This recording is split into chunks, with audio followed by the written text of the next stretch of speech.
Welcome to Conversations with Bushwoman. I am your host, Najami Lazama, known or AKA Bushwoman. And today's conversation is with a talented, creative, beautiful Bushwoman by the name of Michelle Madison. Michelle Madison is an innovator, a creator, and a woman who is on a mission to help those in the community through her healing work that she's going to share with us. So to stay tuned, to be continued, we'll be right back with Michelle Madison. Welcome to my segment called Conversations with a Bushwoman. I am here to share insights about people in our community who are doing fabulous and phenomenal things. And today I have the great opportunity to interview this beautiful, fabulous sister named Michelle Madison. Now, I was so impressed with Michelle because Michelle was part of my Carnival bus tour during the summer of 2023. And I really wanted to have a private, in-depth conversation about some of the great innovative things that she's doing. So before I introduce the sister to you, and I like to call her an official Bushwoman. Yes. Because a Bushwoman and a Bushman. What's a Bushwoman and a Bushman? A Bushwoman and a Bushman is people who are authentically and unapologetically themselves. They're doing things despite the odds and really sharing their stories, helping others in the community. So Michelle Madison, I will say that I believe that you are of mixed heritage. From Caribbean or All Caribbean, all Jamaican. all Jamaican? Yeah, some All- Panamanian, but mainly Some Jamaica. Panamanian. So, okay, so sister is definitely a Bushwoman for real. So, Michelle Madison, who is Michelle Madison? And she's going to share with us who she is. But Michelle Madison is a dynamic creator, innovator, and connector, passionately dedicated to bringing ideas and projects to life. As a visionary who thrives on the full life cycle of project development from conception to completion, Michelle embodies the spirit of both creation and fulfillment. By day, Michelle serves as the development director at Sesame Flyers, a role that all aligns perfectly with her passion for project management and fundraising for an organization close to her heart. At the realm of See What Matters, her personal development company, Michelle is the driving force behind a range of impactful programs. From time management workshops to career development sessions, she empowers individuals to unlock their potential and harness their unique strengths to align their greater purpose. With her diverse experience and dedication, Michelle Madison is a force of positive change, inspiring others to pursue their goals with clarity and confidence. Now, if that is not a Bushwoman, I don't know what is. But we are talking about living life with purpose, on purpose, coming together to co-create healthier communities. So welcome, welcome. Thank you. Namaste. Thank you. Namaste. Thank you for Thank having you me. for being here with me tonight and have this discussion. So, Michelle Madison, tell us who you are. Your background is Jamaican, and you said some Panamanian. So tell us how you, who you are, how you got involved in all this community involvement.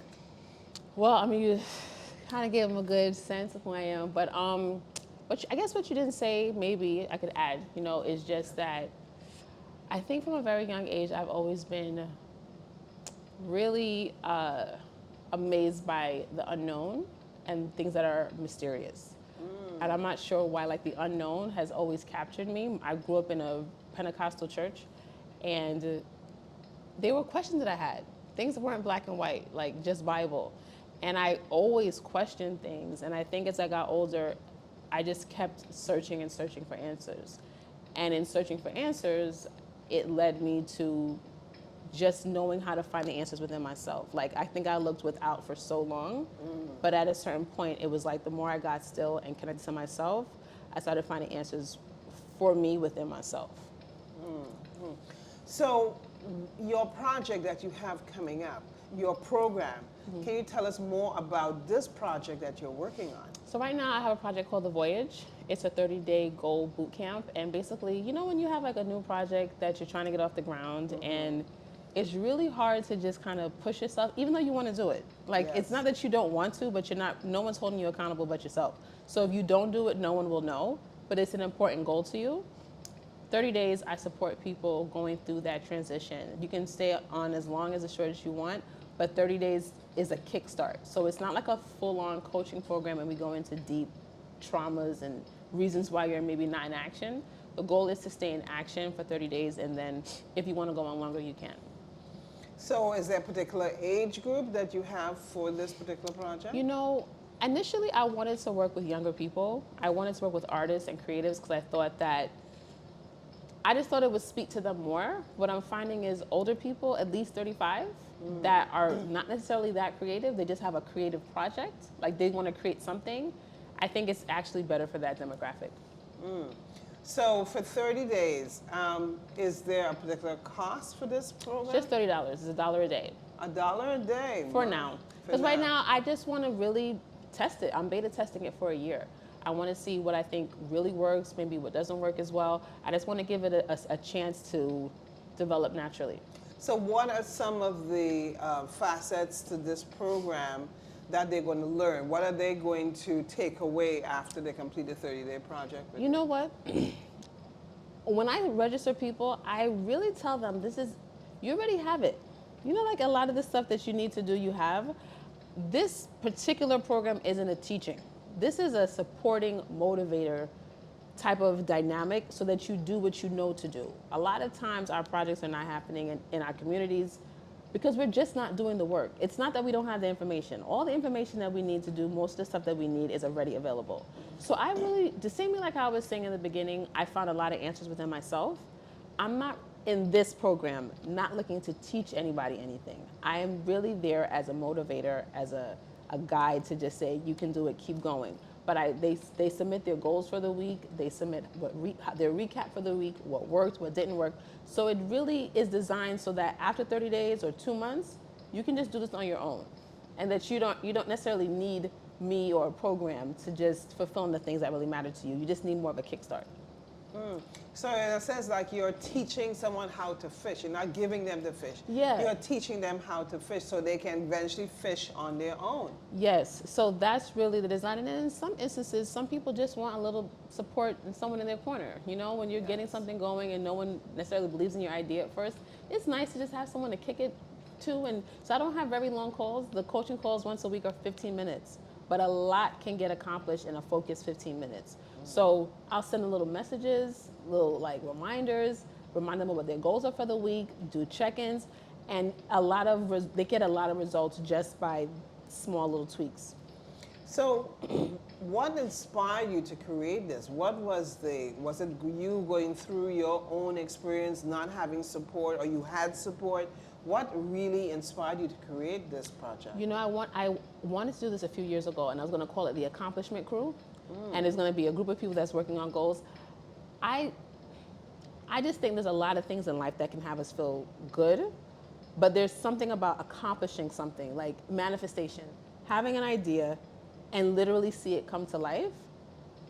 I want that for more people. So a lot of what I do, I have a lot of ideas and I get to see them. You know how people just have ideas and it doesn't happen? Yeah. A lot of my ideas, I get to do them and I get to see them, and that feeling of fulfillment when you get to have an idea and it comes to life, it's like having a baby. You know, like that where it's just like, oh my God, I was thinking about this and now I have it. I love that. I love that. I love people getting what they want. So I want more people to get what they want. And like you said, I want to teach them to fish as opposed to relying on me or something else. Well, you know, it takes a lot of courage to embark upon a project. It takes courage, like this project here, actually. It starts with an idea and people who believe in you and who support you. So true. And also collaborating with other people, because I personally believe that collaboration, because you have a lot of those major corporations who have now merged together, collaborate, and to create products for people. So in whatever way that Bushwoman can assist in your project to collaborate, because for one to start a project, for one to embark on even getting it off the ground, you have to deal with so many different tiers that you have to deal. We're talking about low confidence, low self-esteem, substance abuse, even that, even dealing with whatever psychological traumas that you have experienced that blocks you from moving forward. So how have you dealt with some of your own inertia to get to this point where you are right now? I've done a lot of modalities, but the modality that has brought me the most lasting and significant change is family constellations. So I actually am a family constellator. Like, I facilitate people in family constellations, and basically it's intergenerational healing at its base. But that is the root healing that I needed, because I've gone to therapy, I've done workshops, I've done plant medicine, Reiki, acupuncture, books, journal, the whole nine. And I mean decades of my life. But when I got into family constellations, I was able to deal with the problems at the root so I could bear new fruit. And it has changed my life. And it's a miracle to me, because there were certain things, like I told you, I was always wondering, always had questions, and I couldn't get certain answers. I think there was just things that always bothered me that even if I took a course or went to therapy, it still bothered me. But family constellations, I got healing, where it doesn't have to come back and haunt me anymore. And I can see the actual change in my life. Now, for those of us who don't really understand what family constellation is about, what exactly is that? In family constellations, you basically come with an issue that you're dealing with, right? And we set up representatives of your family to see how this issue is actually systemic to your whole family. We don't really deal with you like Western medicine. Like, we're not dealing with the symptoms. We deal with it at a holistic approach. And what happens is, when you start doing family constellations, something opens up called the knowing field.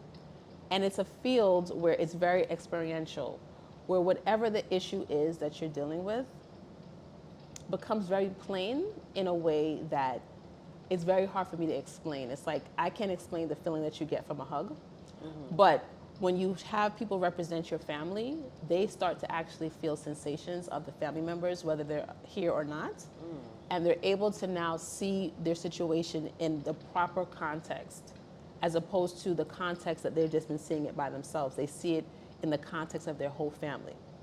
So the family is involved in this? No. So the amazing thing about family constellations is your family doesn't have to come. You know, like how if you're married, your husband got to come to therapy, or you can do this by yourself, and everybody gets the healing that they need. It is amazing. So it's just you. Your family could come, but it's not necessary. I remember years ago in my study with psychology, John Bradshaw, I don't know if you've heard of him. I have. He does the family breakdown of the order of the family and how each person is placed in a particular family, how they react. You know, you have the gatekeeper, you have one who is the joker, you know, the middle child, and all those different things. And also, too, it helps in, like, as you said before, breaking generational curses. So this is very, very important, because especially with black families, I would say, and not just only black, but Latino, even Asians families, East Indian families, we're very closed people. We don't want to talk about our family because of shame. Everything has to be kept hush-hush. I think in this new time, as we're entering the Aquarian age, that like where what is hidden comes to light, when you talk about some of your vulnerabilities and the pains that you have experienced, as a child, it does bring healing. It brings healing to you, for you to, let's like taking off the layers of the onion, so to speak, peeling off these layers that cause all this trauma, and forgiving. Forgiving is such an important aspect. of breaking generational curses. You have to forgive and let go. Is that part of your platform? It is. A huge part of it is honoring. So when you talked about family order, that's a huge piece too. So, but in family constellations, we refer to the orders of love. And in the order of love, if I were talking to you, your mother comes first and then you, in that order. First, second, your child is third. When someone is having to take care of their mom or they're friends with their mom, you're out of the order of love. And the child is the one to receive and the mother or father is the one to give. But because of generational challenges that we've had, that order is totally out of whack, right? You have kids that are their parents' partner, their caretaker from a young age. And what happens is, for a woman or a man, anyone who can't receive from their mom, they can't receive from life. So in family constellations, we say success has the face of the mother. And a lot of us have mommy issues. We've talked about daddy issues, but we have way more mommy issues than we're willing to actually talk about. And in family constellations, really at the heart of it is making soul movements towards the mother. More than it, there's a lot of things we look at, but at the base, you got to have that connection with the mother, a strong, healthy connection in the right order of love, where you have to remember that she is the big one and you are the little one. And a lot of times, if we've had issues with our mom or our father, we feel like we're bigger than them. We feel like we know more, they don't know anything, and you can't receive from life. You literally cannot receive from life when you have blockages with your parents. And it goes into siblings and a lot of other things. And a big part of it too is including the excluded. That's a very, very big piece. And if I may. Yes. A lot of this was developed with the Zulu tribes of Africa. I forgot his name, Bert Hellinger. He was actually a missionary and he went to the Zulu tribes and he was there for many years and learned how they dealt with mental illness. When someone had a mental illness, they did not necessarily treat that person. They brought the family in. Yes. And they've figured out what was happening with the family that this person took on this issue. And what they found was there was usually an excluded family member, whether it be a child, whether it be someone that was LGBTQ, anything excluding the family found its way through another family member and it caused disruption. So the sessions help bring people back in and in order. Wow.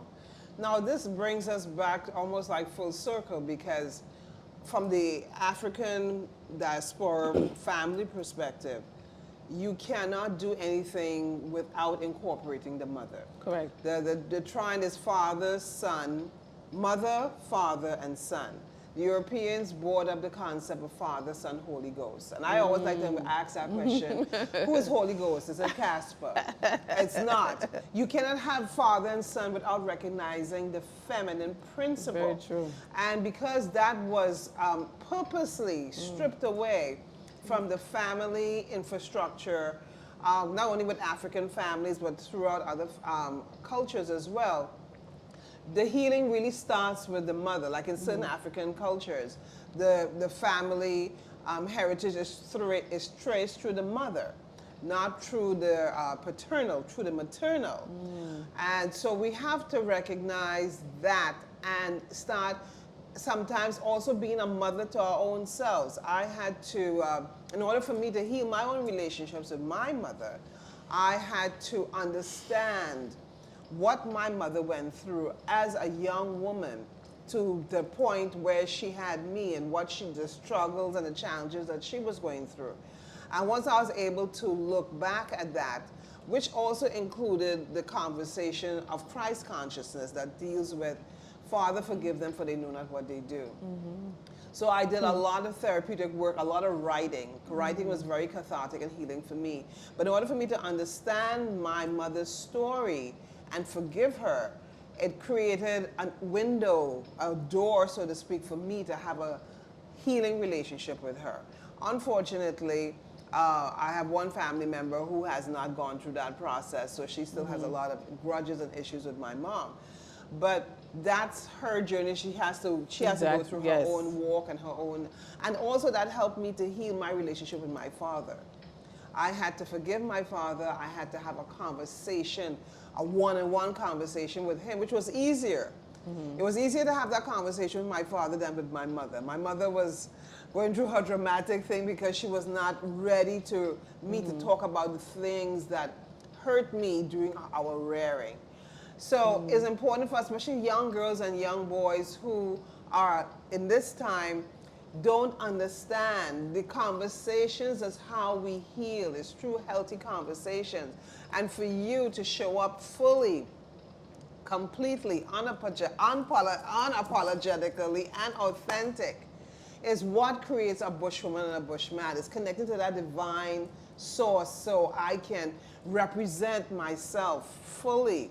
And thank you for creating this platform for others to heal. So this includes women and men or just women? It's women and men. I know that I have some special calling around mother, right? So I'm going to be doing a in-person constellation for Mother's Day, like around that time, because specifically for Black women.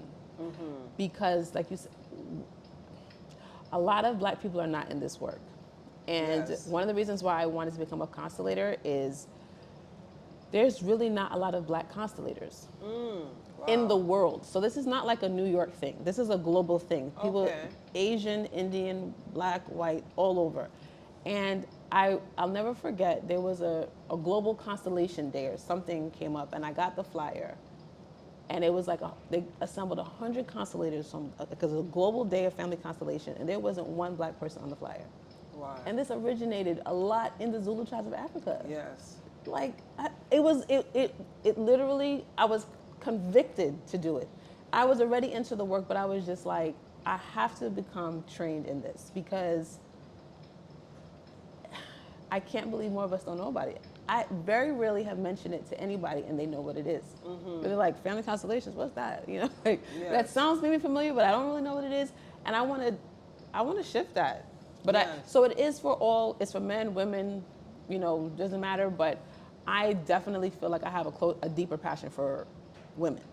Well, I mean, you have me fascinated by this because now I would like to learn how I can be a family constellator as well, and include that in also with what I do with the coaching. And again, we keep things inside. I mean, when I hear stories of some of my friends who are from Jamaica and the way how we raise our children, or even looking at certain movies I look at, the women, the females within the family are not honored or praised. It's like, if you have a son, hooray, hurrah, it's fantastic. If you have a female, it is not considered to be highly praised or honored. And you cannot get anything done really without the feminine principle. It is the females that bring forth the humans on the earth. It is you teach a woman, you teach a nation. So where did this fall from grace, so to speak, of recognizing and appreciating feminine energy come from? Now, I have my own take on that, which is it started from the Adam and Eve story. That's my take on that. Because there were people on the planet before Adam and Eve. And when this story was created, which was taken from the allegory of Het Heru, who brought her husband back to life, which was Heru Kuti, they took that story to create the Adam and Eve story. Now, so they took away the feminine energy. They created Eve as being someone who tempted Adam, who was considered somebody who fell from grace because she listened to the snake. And the snake is actually a spiritual symbolism of your divine spiritual power, which the Haitians call Dambala, which is actually the spine, the life force of life. So we need to bring back knowledge and information and empowerment of the feminine principle. And I'm so glad that you're talking about this. I have a question now. I know you're interviewing me, but That's okay. you know, it's interesting because talk about our moms, right? And the healing with our mother and stuff like that. But I also think true masculinity, like just not toxic masculinity, but like actual masculinity, that too seems that it has been attacked. And I say that to say, it's very easy for us to say very negative things about our father. People could say, my dad was a deadbeat, he wasn't nothing. You know, we have no problem actually putting him down in the ground about how bad a father someone was. But very rarely will you hear someone say that about their mom. And there are a lot of deadbeat moms too. I just want to say that. There are a lot of moms that were not present, did not help their kids, hurt their kids. But there's a protection, especially to me in the Black community more than anybody. We do protect Black mothers. We may not protect all Black women. Some people say we don't protect Black women. Right. But Black moms, I don't think you say conversations, I don't think there's enough conversations for people to be honest about their mom. And I think that's why I want to create a safe space where people can be honest. Like, my mom wasn't there for me. And these younger people that are coming up are being more honest about their mommy issues. Like, and I think as Bushwomen, if we don't take that conversation on, it's gonna flip on us because a lot of people are mad at their mom. A lot of people are angry at their mom. They don't know how to say it. They don't know how to process it. There's no safe space to say it because if you say it, you only have one mom, but it's your mother. She gave you life. You know, the moment you say something negative, you will hear, she was shit about herself. She had nothing. You say something about her father, it's like whatever. It's like he probably wasn't nothing anyway, you know. And there's no kind of. So I'm just wondering, how do you look at that? Because to me, where's the protection for the guys? Well, you know, first and foremost, the processes that I went through, I had to understand fully what the words spiritual being having a human experience mean. To me, being a spiritual being having a human experience is where you don't even see yourself as a man or woman. Okay. I am a spirit in the body of a woman who happened to be born in Trinidad and Tobago.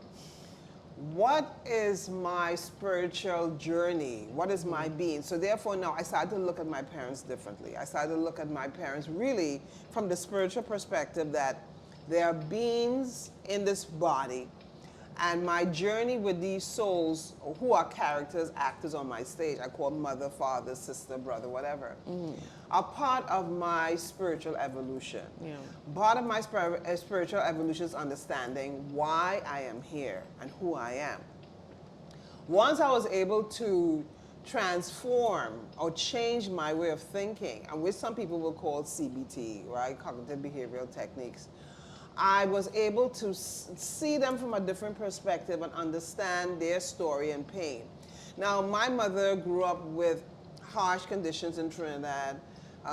Mother died at a young age. Father was an alcoholic. They had to take care of themselves. So they created a personality or persona where it may have been harsh in their rearing of their children, but it was basically very much of survival. So then I had to understand her story, understand my father's story. And once I was able to understand their story, I felt the anger kind of shifted. I felt more compassion for them. I was able to have heartfelt conversations, how the things that they said and did consciously and unconsciously affected me and my relationships with men.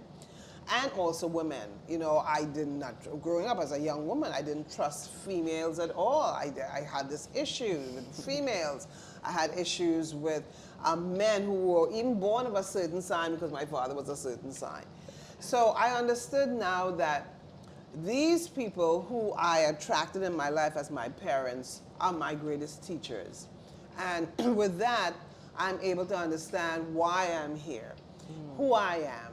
I'm very proud of how my mother was able to survive and didn't have no college degree, whatever it is. She created her own life. She put herself through school. My father was an entrepreneur. Didn't have no big college degree, but he was able to do what he had to do. And so understanding other people's stories help us to heal. That's how I'm able to formulate. And there are times when my mom and I will have conversations and she just don't get it. But I have learned to accept her. Accepting people for who they are, for all that they are and all that they're not is very important. Yeah, you know, I think there's a key piece in constellation work where we have these healing sentences where you the facilitator will kind of intuitively have a sense of something that you should say to the parent. And when they, should I pause? I'm sorry. No. Okay. They should say to the parent. And it'll be something like, Mom, you hurt me. Or like, Mom, I didn't feel seen. Yes. It's so, it seems so simple, right? But it's saying it, but because it's, when you're in a session, it's your mom's there. It's not even like a representative. You are literally with her soul on an energy level. And I think there's something to be said. I'm really interested in the unknown, in those kind of dark spaces. That space of healing, I can rest there, because you see how you come on the other side? We talk a lot about the other side, where it's like, well, I realized it helped, but it was dark. And there really has to be a space where you can acknowledge, like, you know what? I love my mom, I love my dad, whatever, but what they didn't work. It wasn't right. Now, did you get value from it? Did you grow from it? Was it part of your journey? I get all that. But it's not something you'd want to repeat for your children. Yes. Is it? Are we stopping? Should we take it up? You good? So should we take from where she just said about, keep rolling. So I just think it's there. We have to actually call it out. Like the conversations, we have to have the conversations of, okay, say somebody had a father that would cheat on his mother all the time. That may have helped you understand men and build up your confidence in one way, but it was wrong. There's no, we can't dance around that. And I get it. Were there reasons that he got to that place and everything like that? But if we don't give it its own moment, like you said, how you were angry and just let it loose, it's still going to play out somewhere else. Well, for one, I have to also take the conversation to the point of who changed our story. Now, African family systems are monogamous, polygamy, and polyandry. Some families are one-on-one, some men have multiple wives, and some cultures where women have multiple husbands. Now, this does not only happen with African. In Indian cultures, there are women who have more than one husband. In certain Asian cultures, some of tribes have that kind of culture. So we have to understand, too, if my father was cheating or had mistresses, is it inherent within that particular African family to have multiple wives? And plus two, is it a discussion that is held? Because it has to be a discussion where the husband or the man say, well, listen, for one, polygamy is a woman's relationship. The women are the ones who are in charge of agreeing that a husband should take on another wife or wives. It's not a man just saying. So we have to separate that. We have to understand that dynamic, because polygamy was designed to help families to flourish. Also, too, from a polygamous standpoint, where the woman had more than one husband, because the children are traced through the woman, not through the father. Now we have to understand, too, how we were indoctrinated to think that if a man had a mistress, is it wrong? Now, we did it sneakingly. It was hidden. Whereas from some cultural perspective, and even to this day, it is a conversation that is held, and some women and some people do have open relationships, right? So we need to understand where and how this conversation is going, where it's going, and is it something that you want to get involved with? Because like when I meet men and they want to have multiple wives or other mistresses, I said, let me know so I can have the choice to choose whether I want to be in this relationship or not.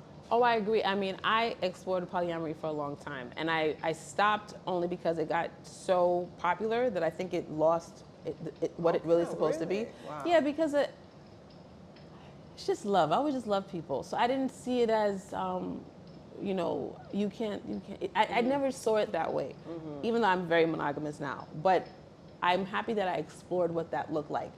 When I was referring to cheating, that sneaky hurting thing, I'm talking about being in a relationship and let's use something more clear, violence, right? So if the woman can be violent too.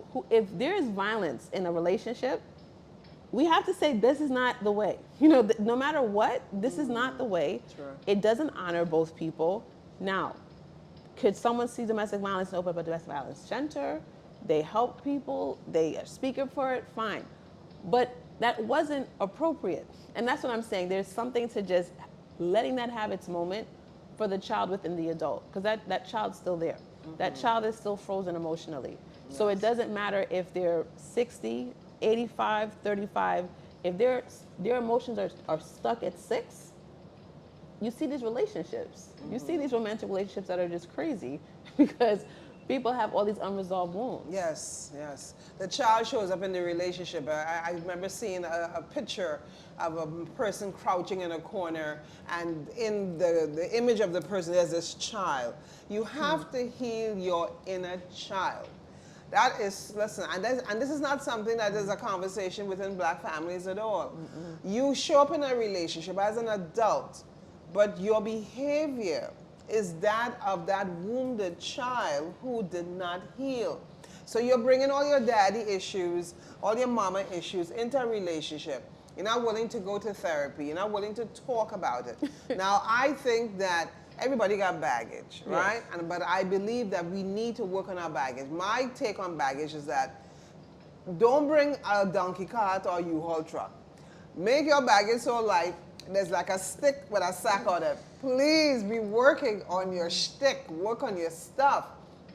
And it's okay to feel vulnerable. It's okay to say, listen, I didn't feel loved. I felt that my voice was lost, or I did not feel connected. It's okay to say that. Now, it's very hard for a parent to hear that. And it's going to be a lot of tears. It's going to be boo-hooing. It's going to be, but what you can do for yourself to start to heal yourself so you can show up whole and authentic and be a real bushwoman, bushman where, yeah, I got holes. I mean, I'm not trying to wear no cape. You know, I'm not trying to be no superwoman. You know, my cape have holes, and I'm okay with my holes in my cape. But how can I be that person so I can be present, be in the present moment, not staying stuck in the past? I applaud you for this workshop, this work that you're doing, and we need more of that. So how can people become a family constellator? So I remember when I started looking into it, and the trainer that I worked with, I said, what's the whole process? How long does it take? And she was like, it's at least 2 years, right? And could be longer. And I said, so it's like if you either really are called to it or you're not. But basically, there's different constellators that teach and train. I think it's not regulated at this point, so it's not. I've never forgot when she said, no one's gonna tell you you are a family constellator. Like, no one told you bushwoman. Like, it's something that you take. It's something that you acknowledge within yourself.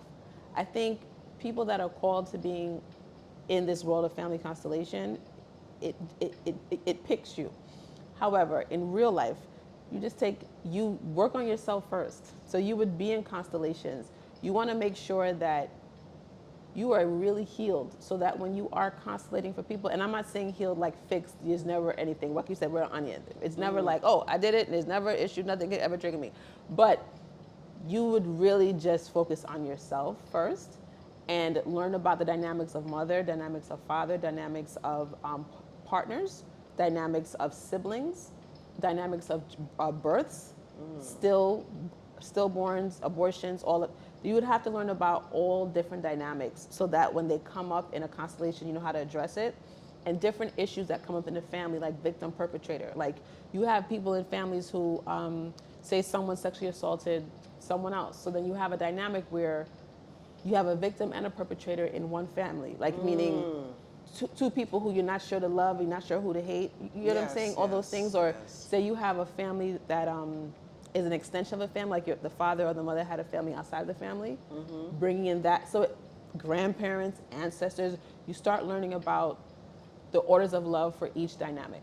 And something I think is important, as I know we talk a lot about breaking ancestral curses and generational healing and all that kind of stuff. Another part of family constellation is amplifying the blessings of our ancestors. Because there's a lot of things, like even as you as a Bushwoman, just, I'm sure it's from your lineage, right?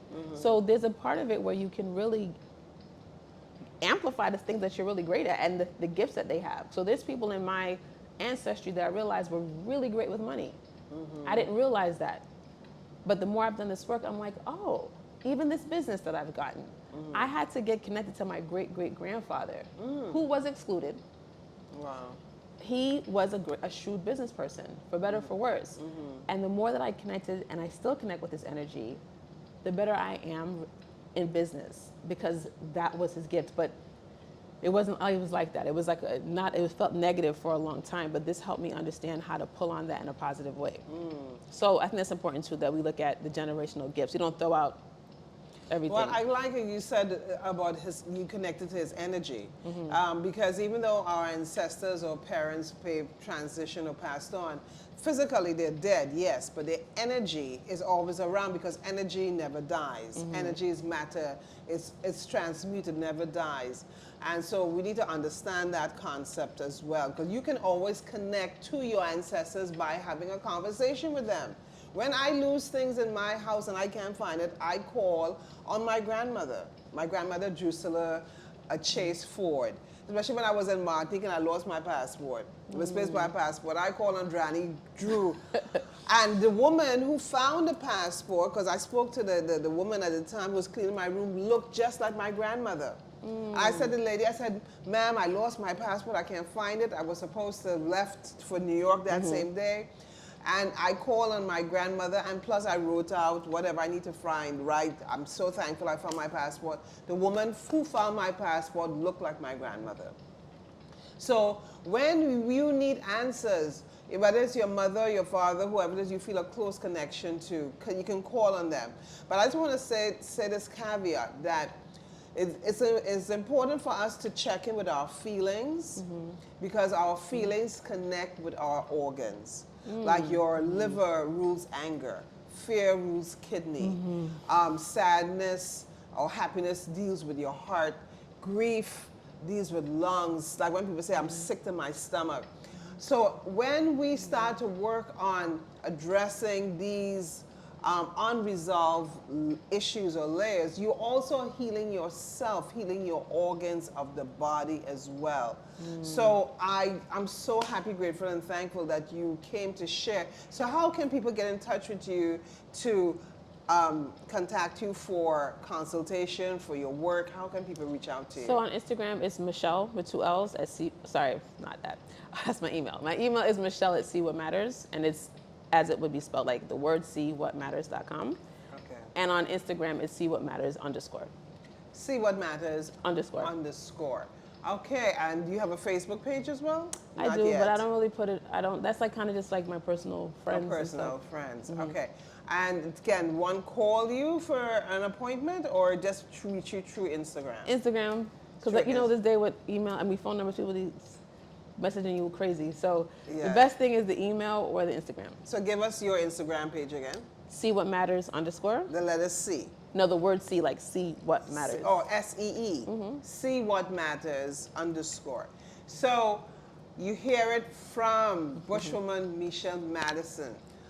Family constellation therapy or therapeutic work. Listen, in order for you to show up authentically in life, you got to start with self. And that's what Bushwoman's Conversations Project is about. It's about self-healing. It's about, I cannot take the thorn out of my brother or sister's eye unless I take it out of mine. I have to look at my own stuff in order for me to be the best possible me, you know?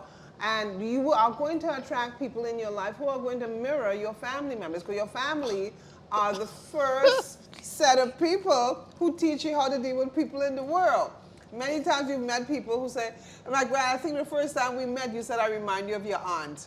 Yeah, can I tell you something? I was having an issue at a job of mine one time, and I came to my constellator family, and I was like, this is the beginning.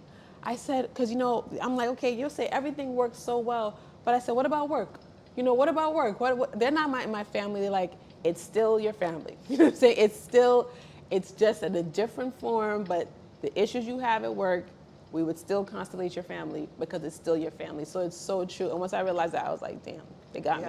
Yeah, it is. It is. Your work is another family. Certain friends are a certain family, and because you see the dynamics of those that you grew up with within your work and people who you come across. But let me add something with that, because the thing with family constellations, though, is the blind spots. So people will uncover, even if their parent said, I didn't love anybody other than your mom, it can show up in a constellation, a previous love that wants to be included. And I've seen this firsthand, where the person said, no, there was no one, it showed up, they went back and said, yes, it was. Yes. So, again, self-healing is a lifelong process. It's a journey. It's not something that's going to happen overnight. And you said it takes 2 years for you to become a family constellation. At least. At least. Are you considered a therapist? Is that? No, I'm a constellator. Constellator, family constellator. So if one wants to connect with you to find out how to become, they can just reach out to you at @SeeWhatMatters_. Yes.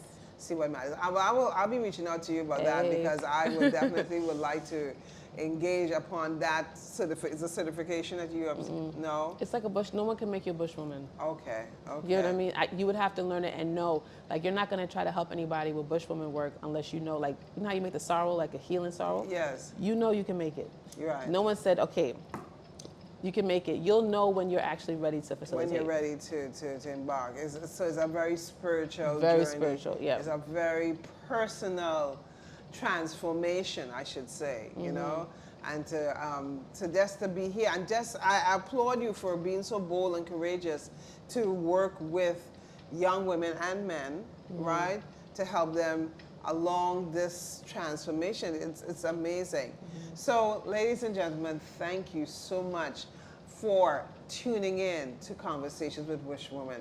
I am here with the beautiful, amazing, authentic Michelle Madison, who is the family constellator, and she is so much involved in other community projects in the community.